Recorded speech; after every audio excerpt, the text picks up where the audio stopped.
টানা ৬ ম্যাচে হার দিয়ে বিপিএলের অভিষেক আসর শুরু করেছিল নোয়াখালী এক্সপ্রেস।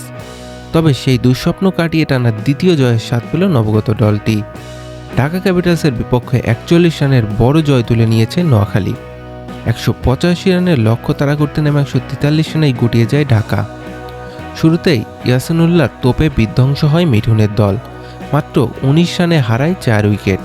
সেখান থেকে অধিনায়ক মিঠুন ও মোহাম্মদ সাইফুদ্দিন ৩০ ঊর্ধ্ব ইনিংস খেলে হারের ব্যবধান কমানোর চেষ্টা করেন।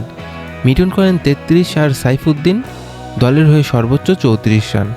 মাঝে ২৯ রান করেন শামীম হোসেন পাটোয়ারি। নোয়াখালীর হয়ে বল হাতে ২টি করে উইকেট নেন হাসান মুরাদ, ইয়াসিনুল্লাহ, মেহেদী হাসান রানা ও মোহাম্মদ নাবি।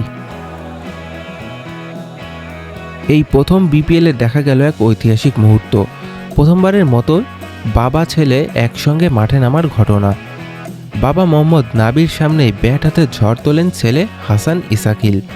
বিপিএলে অভিষেক ম্যাচেই ৫ ছক্কা ও ৭-৪-এ ৯২ রানের দুর্দান্ত ইনিংস খেলেন তিনি।